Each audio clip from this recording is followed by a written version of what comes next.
अरे बच्चों, इस नए वीडियो में आपका फिर से स्वागत है।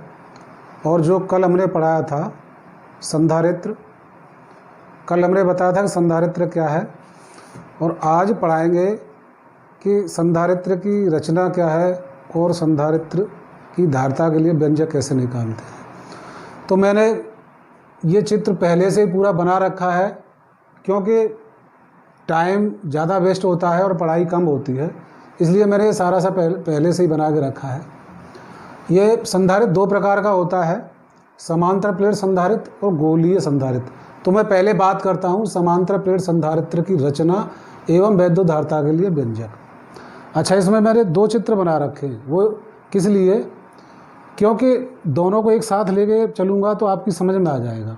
ठीक है, पहले ये समांतर प्लेट संधारित्र है, इसकी रचना में समझा देता हूँ क्या है।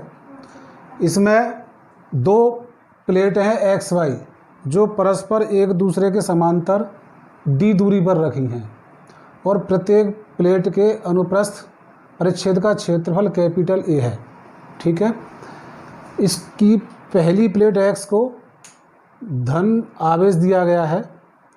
प्रेरण के कारण प्लेट बाई पर ऋण विभव उत्पन्न हो जाता है, और बाहर की सतह का संबंध हम अर्थ से कर देते हैं। ठीक है, ये इसकी रचना होती है। एक बार समझ लीजिए, दो प्लेटें एक्स वाई परस्पर समांतर रखी हैं, जिनके बीच की दूरी डी है। प्लेट एक्स को हम प्लस क्यू आवेश देते हैं, और प्रेरण के कारण प्लेट बाई पर उतना ही ऋणावेश उत्पन्न होता है अंदर की ओर, और दूसरी तरफ प्लस आवेश जो उत्पन्न हो रहा था, लेकिन अर्थ करने पर वो समाप्त हो जाता है। अच्छा, मैंने ये दूसरा चित्र इसलिए बनाया है कि पहला जो चित्र है उसमें दोनों प्लेटों के बीच अर्थात पूरे संधारित्र के अंदर परावैद्युत पदार्थ भरा है, जिसका परावैद्युतांक के है। लेकिन दूसरा चित्र बनाया सेम वही है, उसमें कुछ भी अंतर नहीं है। अंतर सिर्फ ये किया है कि इन दोनों प्लेटों के बीच में टी मोटाई की के परावैद्युतांक की एक पट्टी रख देते हैं, अर्थात पूरे में परावैद्युत पदार्थ नहीं भरा है। दोनों को साथ साथ लेके चलेंगे तो डेरिवेशन आसानी से समझ में आएगा। ठीक है, अब डेरिवेशन करते हैं दोनों के लिए। इसमें लिखा है, फर्स्ट में लिखा है पूर्ण रूप से परावैद्युत पदार्थ भरा हो, पहले के लिए है, और सेकंड के लिए आंशिक रूप से परावैद्युत पदार्थ भरा हो, अर्थात जो टी मोटाई की पट्टी है उसमें आंशिक रूप से परावैद्युत पदार्थ भरा है। अब देखिए, अब मैंने लिखा है दोनों एक ही चीज़ है, तो प्रत्येक प्लेट का अनुप्रस्थ क्षेत्रफल कैपिटल ए है। इसका परावैद्युतांक के है, जो पदार्थ भरा है। पृष्ठीय आवेश घनत्व प्लस रो तथा माइनस रो, प्लस आवेश के कारण और माइनस आवेश के कारण, तथा प्लेट एक्स तथा प्लेट बाई के बीच की दूरी डी, जो मैंने बताया वही चीज़ है, कुछ भी नहीं है। अब क्या करना है, अब हम इन दोनों प्लेटों के बीच अर्थात इस संधारित्र के बीच वैद्युत क्षेत्र की तीव्रता ई निकालेंगे। इससे पहले मैंने कहा था ना, मैं आपको समझा रहा था कि हर चैप्टर एक दूसरे से कनेक्ट है। तो इससे पहले हम वैद्युत क्षेत्र की तीव्रता निकाल चुके हैं, सारे सूत्रों का डेरिवेशन कर चुके हैं कि एक आवेशित प्लेट के कारण वैद्युत क्षेत्र की तीव्रता क्या होती है। उसी की हेल्प से मैं वैद्युत क्षेत्र की तीव्रता इसके बीच में निकाल रहा हूँ। तो ये होगा E बराबर Q अपॉन के एप्सिलॉन 0 A।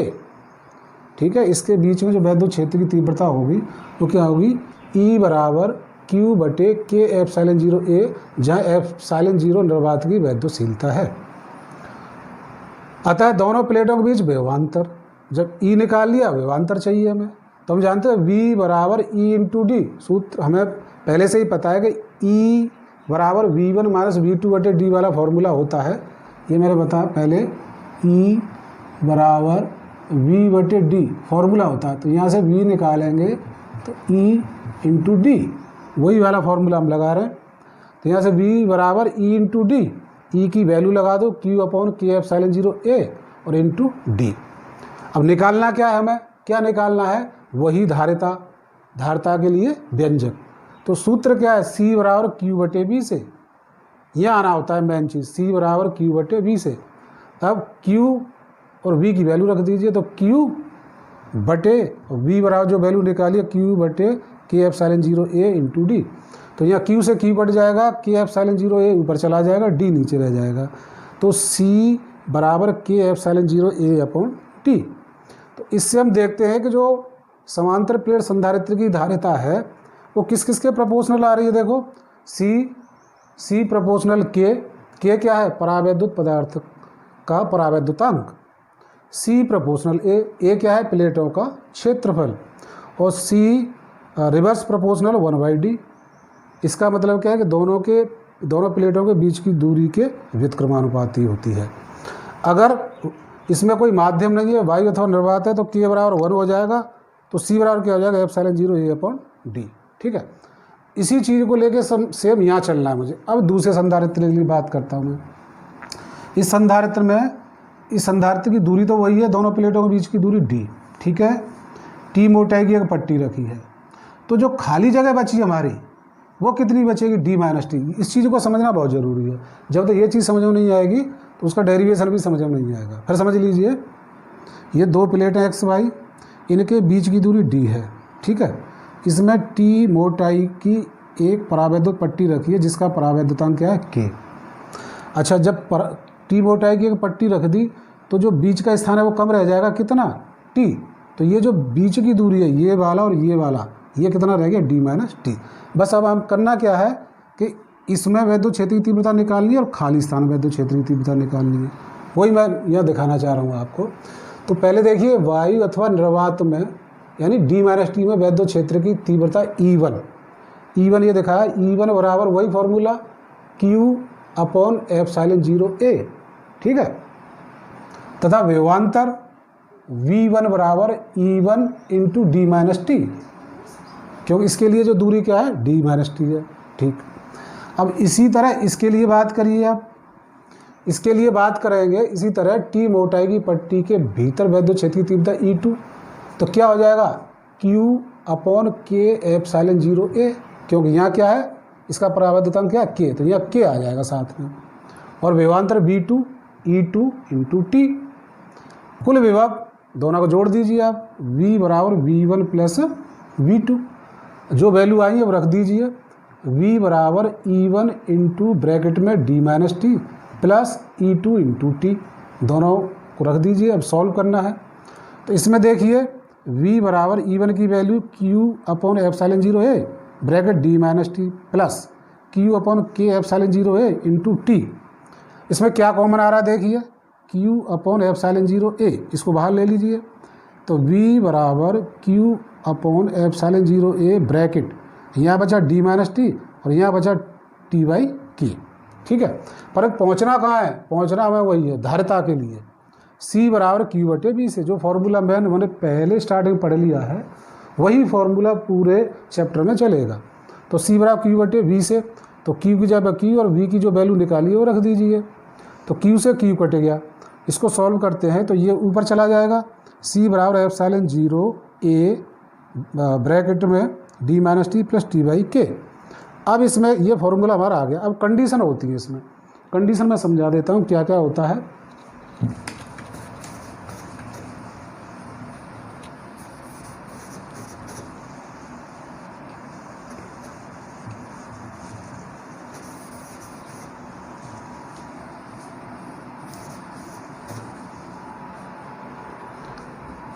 इसमें कंडीशन फर्स्ट, इसमें क्या है कि यदि इस संधारित्र के भीतर के परावैद्युतांक का पूरा पदार्थ भरा हो, यानी ये पट्टी क्या है पूरे उसमें भरी हो जिसका परावैद्युतांक क्या है, K हो, तो यहाँ पर क्या हो जाएगा, T बराबर D। T बराबर D। तो ये जो फॉर्मूला बनेगा हमारा, C बराबर एप्सिलॉन 0 A बटे D minus D plus D बटे K। C बराबर एप्सिलॉन 0 A, ये तो 0 हो गया, D बाई K। तो C बराबर K epsilon 0 A upon D, ये फॉर्मूला आ जाता है फर्स्ट कंडीशन में, यदि इसके अंदर K परावैद्युतांक का पदार्थ भरा हो।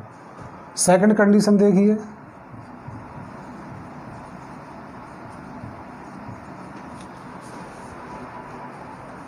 सेकंड कंडीशन में क्या है कि यदि ये पूरी पट्टी इसके अंदर हो, अर्थात हम यह कह सकते हैं कि इसमें यदि ये जो फॉर्मूला है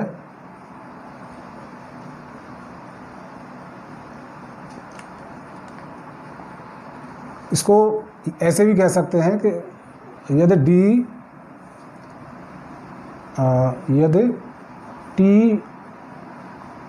T1 T2 T3 की बहुत सारी पट्टियाँ रखी हो, T1, T2, T3, Tn मोटाई की अनेक पट्टियाँ रखी हो जिनके परावर्तितांक K1, K2, K3, Kn हो, तो ये जो फॉर्मूला बन जाता है फिर ये बन जाएगा, यहाँ से निकालें ε0A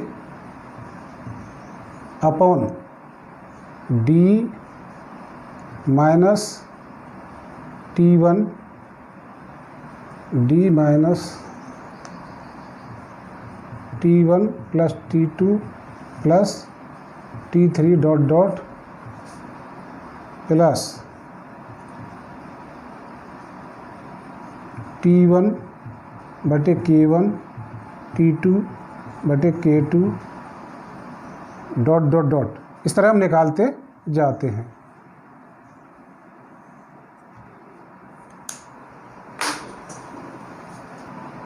देखो तीसरी कंडीशन देखिए, थर्ड, यदि संधारित्र में केवल वायु अथवा निर्वात हो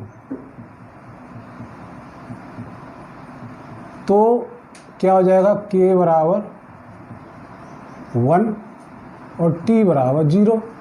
तो ये फॉर्मूला क्या बन जाएगा, देखिए C बराबर ε0A और D माइनस 0 प्लस T 0 बटे 1। इसको सॉल्व करेंगे तो C बराबर ε0A अपॉन D, ये फॉर्मूला आ जाता है।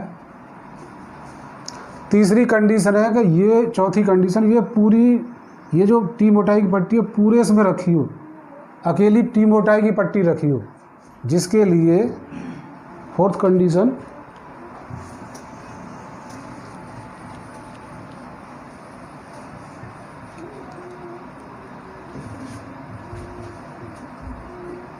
यदि टी मोटाई की पूरी पट्टी रखी हो जिसके लिए K बराबर क्या हो, अनंत, तो क्या हो जाएगा, C बराबर ε0A upon D minus T plus TY अनंत। तो C बराबर ε0A और D माइनस T।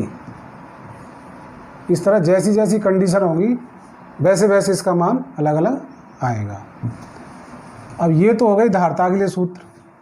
अब इसी पे बात करते हैं प्रेरित आवेश, साथ ही साथ बता देता हूँ मैं,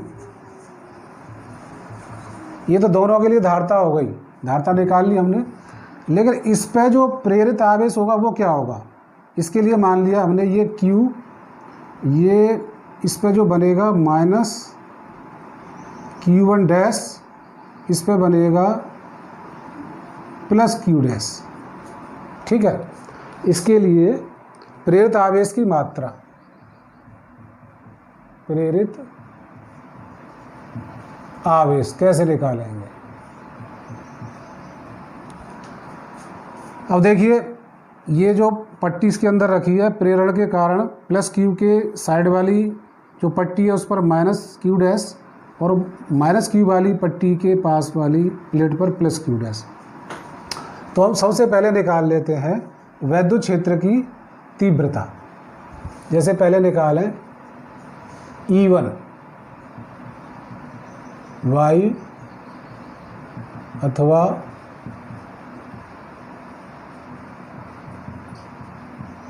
निर्वात के लिए, तो E1 क्या हो जाएगी आपकी, Q अपॉन एप्सिलॉन 0 A, ठीक है। अच्छा, ये तो गई इसके लिए। अब ये जो प्रेरित आवेश उत्पन्न हो रहा है इसके कारण क्या होगी? प्रेरित आवेश के कारण वैद्युत क्षेत्र की तीव्रता E2 Q dash upon epsilon 0 A। अब परिणामी 1 प्लस 1 माइनस, तो परिणामी E बराबर E1 माइनस E2, तो ये हो जाएगा हमारा Q upon epsilon 0 A minus Q dash upon epsilon 0 A। तो ये परिणामी दोनों के बीच में, परंतु इसके बीच में क्या होगी? परंतु पट्टी के बीच E, ये होगी Q upon K epsilon 0 A। बस ये अंतर समझना है हमें, प्लस Q के कारण माइनस Q के कारण, ठीक है। ये दोनों हमने निकाल दी। इन दोनों का अंतर इसकी वैद्युत क्षेत्र की तीव्रता E को प्रदर्शित करेगा। लेकिन दो तरीके से निकाल सकते हैं, एक तो इनको माइनस करके, दूसरा इसके अंदर क्या होगा वो इससे दिखाया है। इसलिए Q बटे K एप्सिलॉन 0 A, Q बटे epsilon 0 A minus Q dash बटे एप्सिलॉन 0 A। इसमें Q बटे एप्सिलॉन 0 A के बराबर Q बटे, इसमें 1 अपॉन एप्सिलॉन 0 कॉमन ले लीजिए, 1 अपॉन एप्सिलॉन 0, तो Q माइनस Q डैश, तो एप्सिलॉन 0 से एप्सिलॉन 0 क्या बचा? Q बटे K बराबर Q माइनस Q डैश, हमें निकालना है Q डैश, तो Q डैश बराबर Q बटे K माइनस Q, इसको इधर लाए उल्टा, एक मिनट, ये हो जाएगा Q माइनस Q बटे K, तो Q dash Q1 minus 1 upon K। ये हमारा प्रेरित आवेश का मान आ जाता है।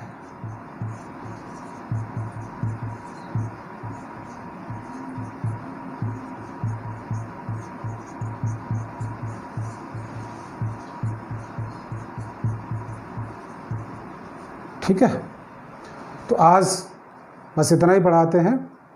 अगर आपके समझ में आ रहा है तो कमेंट बॉक्स में लिख के भेजें, और कोई समस्या है वो भी अपने लिख के भेजें, और इसको लाइक करें, शेयर करें और सब्सक्राइब करें। Thank you.